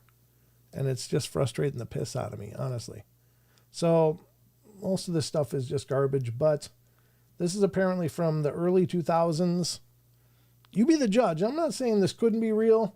I'm just saying that I've become like really desensitized to extending any kind of belief in this garbage because I'm just so sick of it. I want to make me bigger. I want to be more of the presentation. All right, here it is. This is, again, massive Yeti caught on camera near remote mountain town. And this is as big as I can make it, so enjoy it. I'm going to put the audio on, but if it's music, I'm going to have to kill it. It says it's Squatch Watch. So maybe this comes from Squatch Watch. And I don't know what Squatch Watch is. I just see their watermark is up here on the corner. So look for Squatch Watch, ladies and gentlemen. Maybe they got a bunch of great videos up there. And I'm not saying don't review this stuff or don't believe any of it could be real. There could be some real gems out there, but you got to dig through all the AI garbage. This does look pretty convincing as far as an old video. The quality matches, and the old camcorder. Let's put the date and time right on the corner of the video. It matches, but it's not hard to fake either. Here we go. Let's check it out. Massive Yeti caught on camera near remote mountain town. This is posted by Michael Alonso on Facebook. Yeah, I'm going to have to mute it. Sorry. Yeah, look at that. So here's the thing. There it is. It's just looping now. Why did it cut there? Why is it so short? Obviously, there'd be more to it. It's not like it just ran out of frame or hid. It seems to be absolutely oblivious to the fact that he's there, which is extraordinarily atypical. Like, why would it ignore his presence completely? I don't know. Those are my questions. Where has this been? How come it just showed up now? There's a lot of questions, because, like I said, the video looks like it would be about appropriate for an old early 2000s video, but that has to do with resolution and, the type of imagery it's showing. What do you think? Give me a 1 in chat if you think this is a genuine video, or a 0 if you think this is a bunch of trash, more AI crap. Let me know in chats what you guys think. Oh my God, that's bad. I think Mr. Scott has voted. Yeah, this is the part that sucks, and it's absolutely pissing me off. I wish they would encourage watermarks. Arms and legs are not defined. Yeah, it's true. It's got a really healthy coat. A lot of zeros. BJ, Ed Dungarian, Dungarian. Sorry, I'm trying to get my mouse. Pixie Ranger, 000. Daryl Stanley, 0. Aussie Tiger, 0. Owl says AI. John Stevenson, Man from West. Chucky Danger, all zeros. Spaced Out Radio, never trust anything with Squatch in it. There you go. The Unknown, nope, not buying it. Yeshua, nope. Car Juice, nope. Barbara Mora, nope. And Justin Gooder said, damn it. 00 from Dog Digger, yeah. AI is ruining everything. You're right, Justin. You're absolutely right. Yeah, you're right. The puppy videos. Elaine Clifford, nope. All right. Bigfoot just happens to be there just looking around. Yeah, the fact that it's just not at all dialed in on this guy who's allegedly holding a camera. Anytime that they see you, they're transfixed on you. I mean, like, you don't see them like, oh, wonder what's going on over there. They are like, what the hell are you doing? I'm watching you. You know, I mean, they didn't get to be the top of the food chain by, oh, I'm just going to go for a walk and ignore the guy carrying that big black thing. Because, you know, if it was a early 2000s camcorder, it's going to be pretty bulky. So anyway, I think this is crap. There's my visitors for the night. Welcome, ghosties. Good to see you in the Halloween spirit. All right. What the code brown is that? Exactly, Benno. Yeah. So there you go. That's the first one for what the hell is that? I think we're all in agreement. Crap. But anyway, it's worth exploring. Again, the reason that I did this segment at all is because I wanted to introduce some critical thinking. I really wanted to review this kind of stuff and go, you know, this is why we got to be careful out there, folks. All right. And holding with that thread, we have this video that I'm trying to pause because it's auto rolling here. And this one is apparent. It just got busy up here in the studio suddenly. Hello. Thanks for stopping in. Okay. This one is allegedly ETs, I guess, is the claim. This is some extraterrestrials. And you can be the judge about this one. Let me resize it a bit. This is coming from Alien World. It looks like that's on Facebook as well. Alien World, so check them out. And again, I'm not telling you to judge their whole catalog based on these examples, but it is, you know, it's something they did represent. So what in the cinnamon toast F is that? I love that stuff. AI has no soul. That's a good point, Benno, because you don't get any emotional response from this stuff when you look at it. It looks, when you see real evidence, sometimes it really hits you, like you're seeing something really, really powerful. And I don't know. I think there is real evidence out there. I just think you got to weed through about a mile of BS in order to get to something good. But here we go. You guys can let me know if you think this is something good. This is 1993 leaked footage of ETs in Oklahoma. Wonder where it's leaked from. I don't know. This is from Alien World on Facebook, so I'll try it with the sound. We'll see what's happening, but I may have to mute it again. Let's take a look.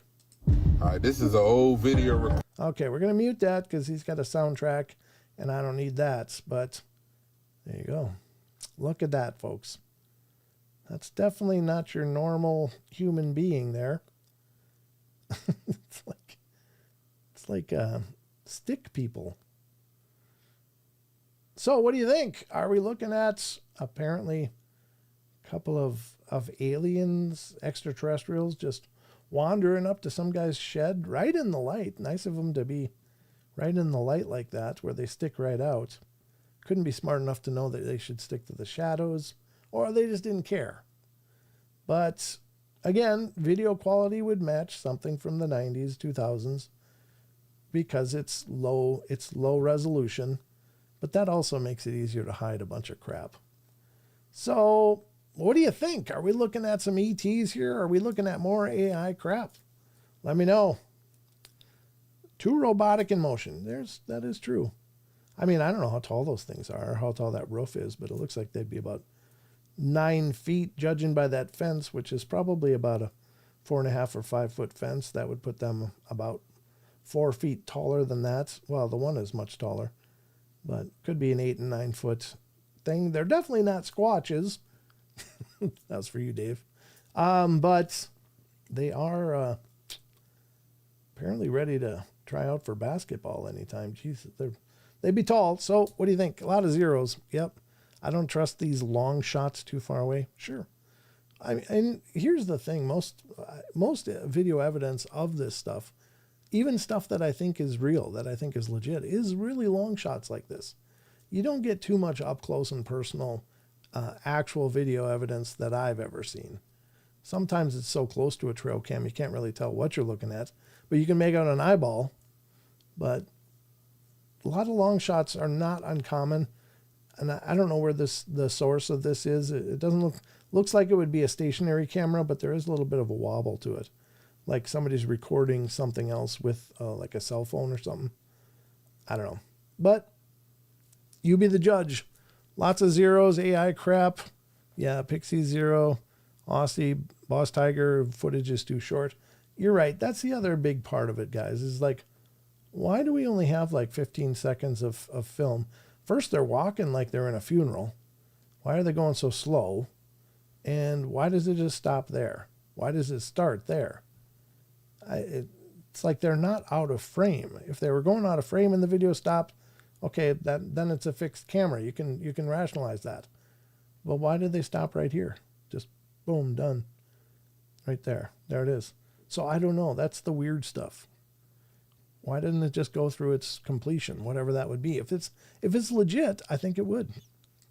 So Ghost Dragons W says, nope, not buying it. So nobody thinks this is real. Mike Prine's not buying it. Elaine's not buying it. Owl's not buying it. No Shadows either. Yeah, but I mean, if they stuck their tongues out, they'd look like zippers. There's not much to make a shadow, honestly. There's that one shadow that comes in this region from, I guess, this guy as he gets about here. It's a big fat shadow, though. That doesn't make a lot of sense. Watch how big that shadow becomes. Brrr. It got really big. There comes another one. Look at that shadow. So I think it's AI. I think you guys are right. I don't think we're seeing something legit. What do we got over here? Car Juice says nope. I can't see what Barbara says, but it's a laughy face. Shadow is all wrong. You're right, Barbara. Zero Ugh from Justin Goodearth. Barbara Zero. Dog Digger says Dave Scott over on Rumble. Yeah, exactly. So Zero from Justin Goodearth. Yep. Okay. I think we're all in agreement. That's another piece of probably AI garbage. They gotta get something working in this where it forces a watermark. Just a small mark in the corner. That's all we need. Just some universal indicator. It can just be a symbol that is recognized as AI that just comes mandatory on something, unless you're doing a professional video project and you need watermarks removed, but that should be by special key and exemption only. This stuff has to be tagged or labeled in some way that no matter who's seeing it, wherever they're seeing, wherever it's posted, it has a watermark or even just one pixel that's hidden that you can't see, that you could just click on whatever viewer you're looking at and it will be able to bring up the information from that pixel. Oh, this is created on this platform and this date. Something has to be done because this stuff is ridiculous and it's getting worse. There's more and more and more of it as this stuff becomes more prolific.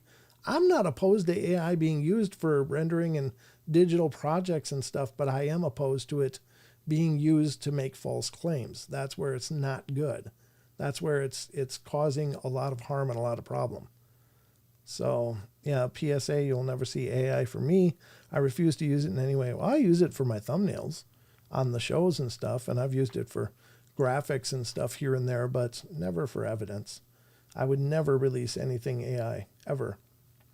So there you go. That's the second one. I got one more that was sent to me via Instagram, so I got to take a second and pull that up. But again, another big fat zero on that one. And I knew that these were fake, but I wanted you guys to see it because I think it's good to discuss this stuff. It's good discussion stuff. But I got to pull up Instagram here and get to my messages. Is it Chucky? No, this is... Oh, is that the more ghost stuff? Yeah. Where is it? Somebody just sent me something. Now I don't know where it is. Well, I guess I might have to pull it up for the next show then because I can't find it. And we got to get to the cryptid corner to wrap this all up, folks. So, yeah, I'm not going to be able to find it now. I should have had it up before, but I forgot. My apologies, but we'll get to more of what the hell is that in future shows. Just stay tuned. That's a segment we do every show. So we knew they were fake too. We're not dummies. Yeah, exactly. Good point. Here we go. It's time for the next part of the journey. This is another one that I really love doing. And let me get this opened up first and get this in position. Here we go. I thought I did that one. Yeah, I did that one. Here we go. All right, ladies and gentlemen, it's time for the Cryptid Corner. This is where we dive into the darkness and the shadows, and we bring you full into the Cryptid Corner.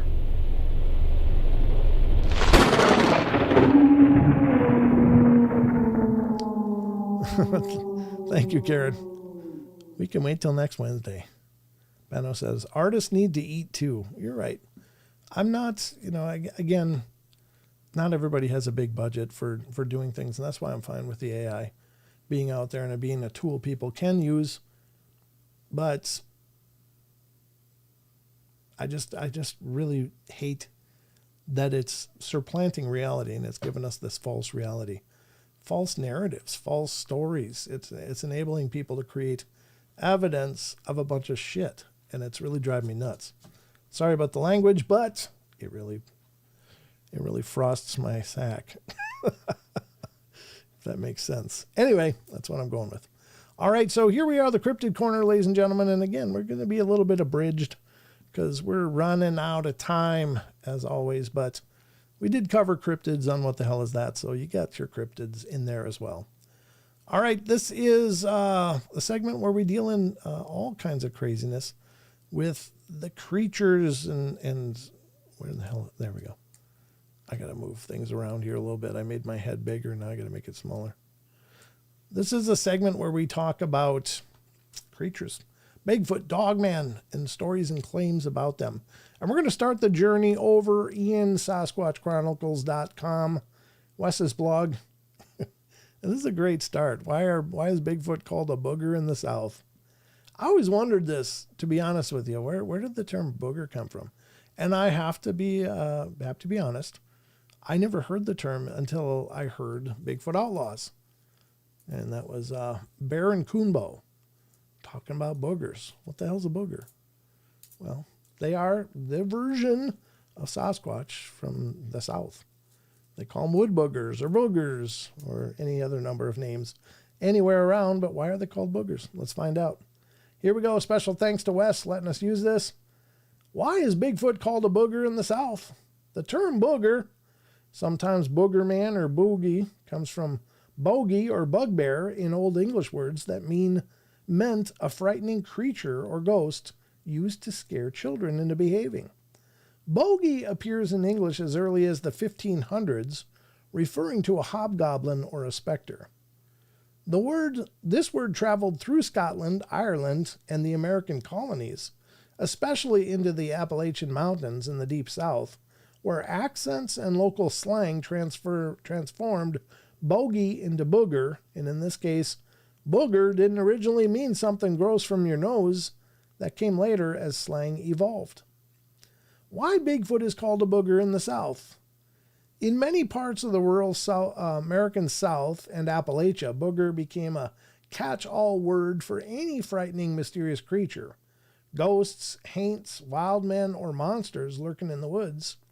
So when early reports of a hairy man-like creature began circulating, especially before the word Bigfoot became popular in the late 50s, locals already had a name for such a being, the booger. Some regions have specific versions like Booger Man in North Carolina, Tennessee, and Alabama, Booger Man Swamp in Mississippi, Booger Hollow, a real place name used in several southern states. People would say things like, "Don't go out after dark, the booger will get you." This was part cautionary tale, part folklore, blending fear of the unknown with local storytelling traditions. Summary: origin from Old English bogey, ghost or hobgoblin. Meaning in the South, a general term for any scary or supernatural creature. Connection to Bigfoot or their early southern sightings of a tall, hairy wild man were called boogers long before Bigfoot became the standard name. So when you hear a southerner say the booger's out in them woods, It's their regional version of saying Bigfoot's out there. I like how they break it down to like really stupid basic English. Examples: the Flintville Booger from Tennessee, location Lincoln County, Tennessee, near Flintville, era 1930s to 50s.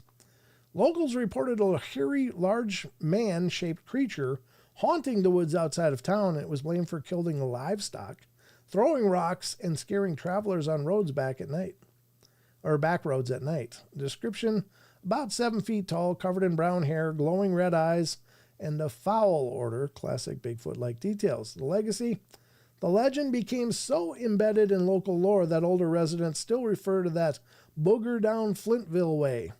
Some researchers connect it to an early southern Bigfoot sightings before the term Bigfoot existed.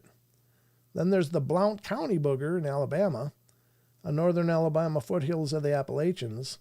Throughout the early 1900s, people claimed a booger man lurked along the rural roads, stalking hunters and frightening children.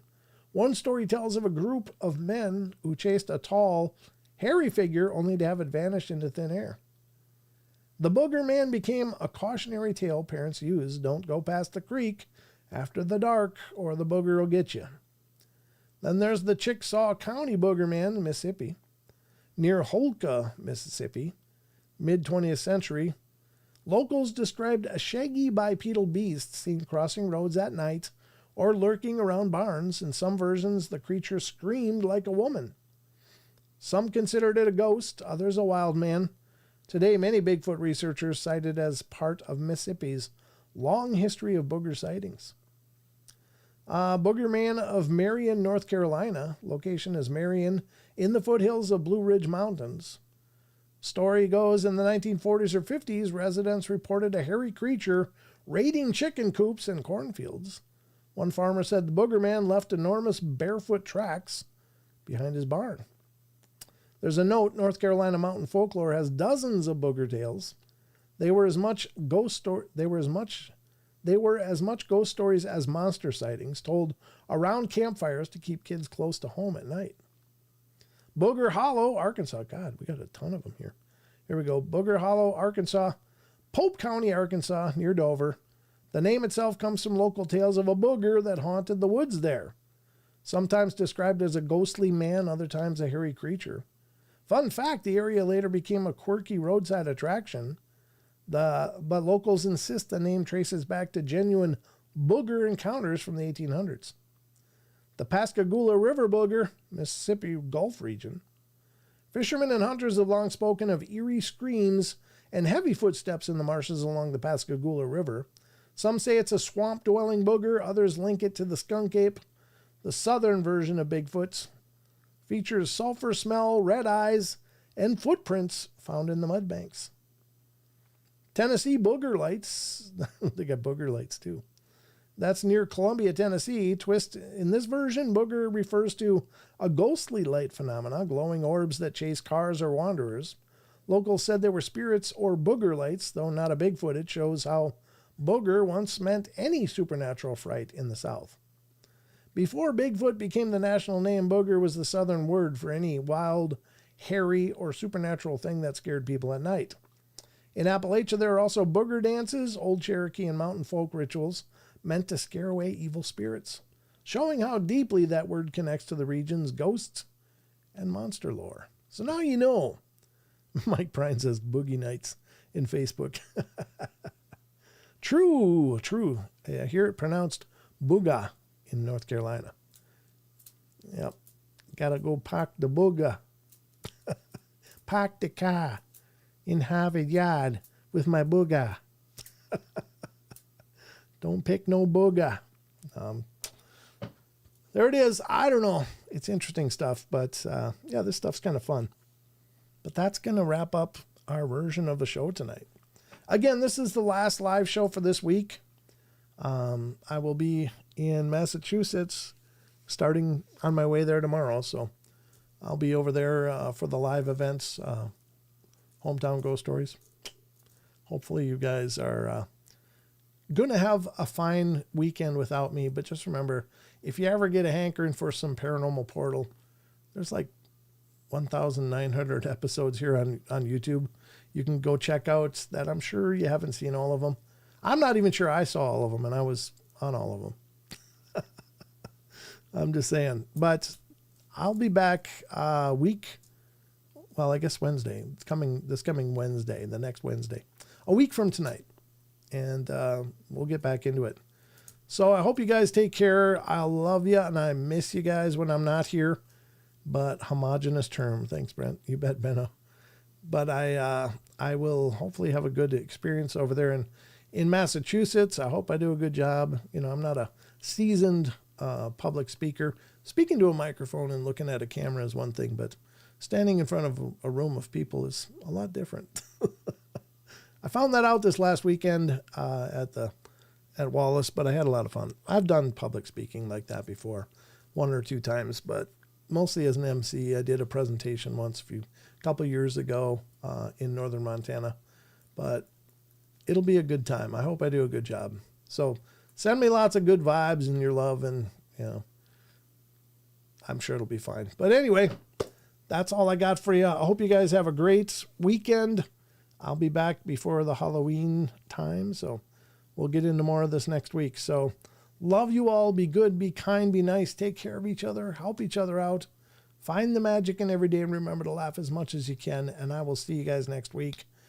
Stay tuned. You never know when I'm going to pop on or, share something. Watch the Facebook for any updates and images, photos, etc. And I will talk to you guys soon. So good night, everybody. Take care.